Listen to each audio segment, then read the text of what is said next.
As far as I know Arctic হচ্ছে cooler মার্কেটের মধ্যে সবচেয়ে রিলায়েবল প্রোডাক্ট বানায়, বাট আমার সাথে আনফরচুনেটলি একটা ঘটনা ঘটে গেছে। এটা অবশ্য আমারই দোষ, আর্কটিকের এখানে কোনো দোষ নাই।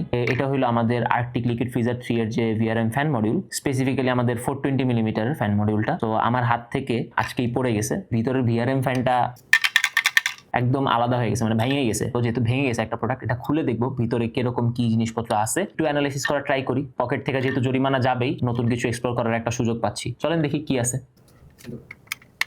স্ক্রু খুলে ফেলছি। এই যে এখানে একটা কেবল আছে, এই কেবলটা আমাদের এখানে লাগানো ছিল। এই যে আমাদের ফ্যান, তো ফ্যানটা আসলে হয়েছে কি, এই যে ফ্যানের পোর্শনটা আছে এইটা এখানে ফ্রেমের সাথে লাগানো ছিল সলিড ভাবে। সো এটাই জাস্ট ওই এতটুকু ইম্প্যাক্টে এটা ভেঙে গেছে। কাটার কোনো ওয়ে পাইতেছিলাম না আমরা এটা বের করার। সো গলায় আর চারপাশে যে এক্সট্রা প্লাস্টিক ছিল ওটা বের করে দিচ্ছি। সো ভিতরে আমরা আসলে ফ্যানের মোটর দেখতে পারতেছি, যা দেখা মনে হইলো যে এটা হয়তো একটা সিঙ্গেল ফেজের ফ্যানের মোটর। সো ভিতরে হইতেছে এই যে এই এলইডি গুলা।